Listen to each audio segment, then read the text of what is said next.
And, one of the things I absolutely love to do is to share stories. Because you got to remember, Santa's very old. I'm 1,751 as of the last time I checked. And, during those hundreds and hundreds of years, long before radio and television, you know what we did? We gathered around the fire, or on a summer day, we would sit under a tree and we would share stories. And one of the things I love to do is to share stories around the holidays. Would you like to hear a story? I would like to share one of my favorite stories with you. It's a Ukrainian folktale called The Christmas Spider. Now, a long time ago, there was a mama, and this was long before Santa Claus was coming around to visit. There was a mama, and she had two kids, a boy and a girl. And they were a very good boy and girl. And they would, be very helpful and everything, but they were very poor.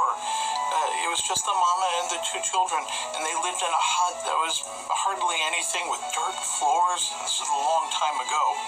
And it was summer, and the little children were running in and out of the little hut, and one of them said, Mama, look. And what did they see but a little tree was growing out of the dirt floor? And the mama said, well, I'll go get something and cut it down. They said, no, Mama, no. We want to keep it. We want to have a tree in our house. Well, she didn't have a lot to give them, so she said, fine, whatever. And so they decided to have a little tree in their little tiny hut. Well, it got toward the fall, and it got toward winter, and that tree grew and grew and grew. And oh my goodness, wouldn't you know, it was a bit of magic. They had a full-grown Christmas tree in their house for Christmas. How wonderful is that? But still, it was cold and wet and wishly and snowy outside, and the mom was very sad because that was back before I was going around dropping off presents and everything, and she didn't have much to give her little children. And so she was very sad, and Christmas Eve she was just thinking about how sad they were going to be Christmas morning. Well, the little children were playing in the house. They looked up in the tree and said, Mama, look! There in the tree is a spider. She went, ugh, I hate spiders. Now, I have to tell you, there are good spiders and there are bad spiders, but spiders are generally pretty useful, and we want to keep them around if we can. And she went over to look at that tree, and sure enough, in that tree was a spider, and it was very slowly crawling back and forth across the tree, and as it did, what do you think it was leaving? Webs. Beautiful, beautiful webs back and forth. It was decorating the Christmas tree. And she said, I'm going to get a broom. And the children said, no, Mama, can we please keep the spider? Please, please. And she said, fine. All right, spider, this Christmas Eve, you get a reprieve. Stay in this tree and don't go anywhere else. And the spider just kept going back and forth, leaving beautiful webs. And the children went to bed knowing they had their own Christmas decorator spider, and the mama curled up in her bed, and the next morning they got up, and it was cold and wishly. Can you make that sound with me? It was cold and wishly, and oh my goodness, the mama got up, and she got the fire going to warm the house, and started getting some water going to make some gruel, and she turned and looked, and the light was coming through the thin window that they had, and the light was coming through, and it was going right through the Christmas tree. And as it went through that Christmas tree, she looked, and the tree was covered in beautiful, beautiful gold and silver. And she went, oh my goodness, look at how the morning light is making those webs look like gold and silver thread. And she kept going back to get her food hot so the children have something warm when they woke up. And the children got up and said, Mama, it's Christmas morning. And she said, yes, it is, darlings. And then the children said, Mama, look, on the tree is gold and silver thread. And she said, no, darlings, that's just the light going through the spider web. They said, no, Mama, look. And the mother went over and she looked at the tree, and sure enough, all over the tree were beautiful, beautiful, long silver and gold threads. Now, I don't know if you know this, but back then, oh my goodness, kings and queens and cardinals and bishops and people who were rich and powerful, they would take silver and gold thread and they would put it in their clothes, and it would look just gorgeous. They would pay a lot of money for that. She'd look at that and she went, oh, it's a Christmas miracle. And the children went, it's a Christmas miracle.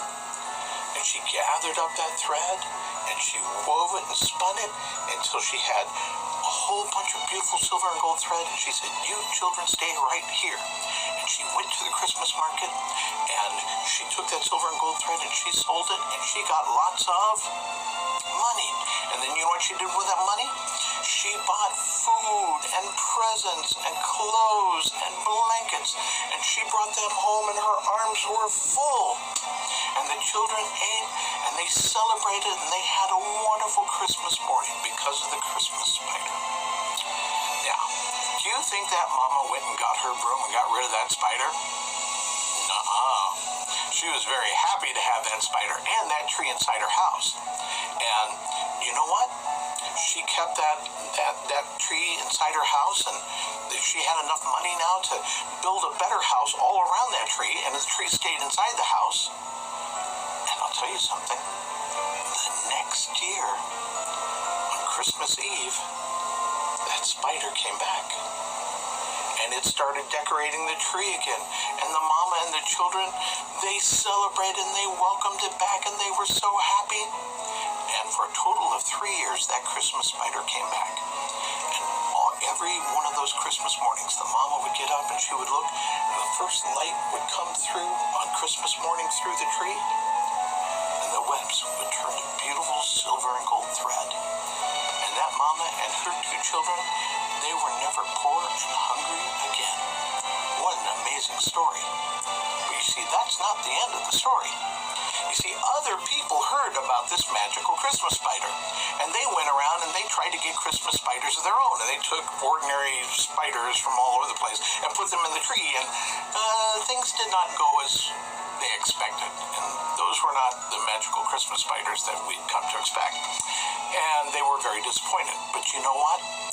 They still kind of liked the idea of the Christmas spiders and the beauty of the story, and so people in that part of the world,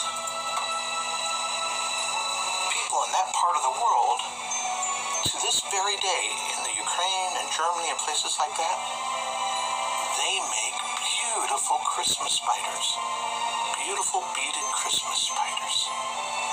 And sometimes the people will take those Christmas spiders and hide them in the tree, and the tradition is the first person who sees that spider has good luck throughout the year. And so, you know, sometimes when I go to visit houses, people say, Santa, Santa, look, we found the Christmas spider. And I always say hi. And guess what? If you look on YouTube, you can find all sorts of handy crafts and ways that you can make Christmas spiders yourself. Yeah, out of gold pipe cleaners and everything. And it's a wonderful way to have fun. And sometimes I give Christmas spiders too on Christmas Eve, you know. Or people, I'll say, who likes spiders? And everybody goes, no! And I say, yes! And I give them Christmas spiders and they go, oh, they're very cute.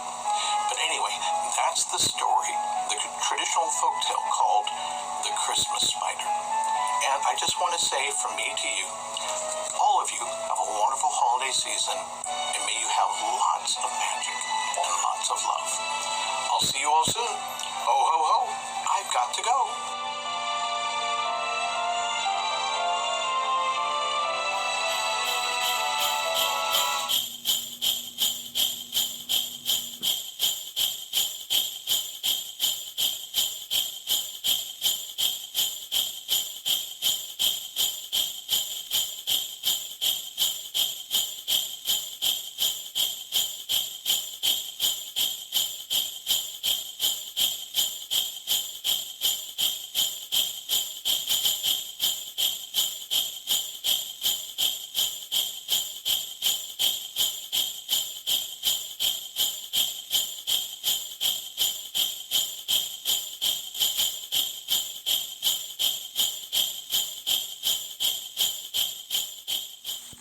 Hey guys and gals, it's your buddy Drew with Living History's Mysteries and Three-Eyed Raven Productions.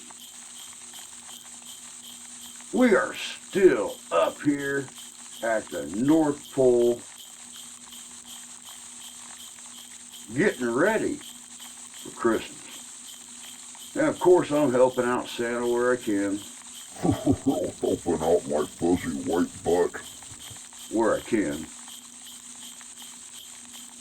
But I'm just here to remind you guys that until the 15th of December, we have got Drew's Santa Claus, the Adopt a Family, and the Toys for Tots program going on here on the channel. Yep, that's right. For the first time since we originally got started back in 2018 here on the platform, we decided it was about time that we started getting the family involved. It's something I've always wanted to do. You know, make somebody else's Christmas just a little bit brighter. We ain't got a Yule log to pee on or a hearth to throw it into. But you know, Christmas time is the time to think about others. And well, that's right. Time to think about others. So, if you'd like to make a cash donation, you could do so by going to our normal PayPal. That's the www.paypal.me/MrHistory2020. If you'd like to make a toy donation, a gift donation, or even a non-perishable food donation, you can get a hold of us at livinghistorycomesalive@gmail.com, and we'll get a mailing address right back to you where those items can be sent. So there you have it. You got the PayPal account, you got the Gmail. Anything's appreciated. Every little bit goes together to make somebody else's Christmas just a little brighter than what it would be. God bless y'all, and we'll see you down the road.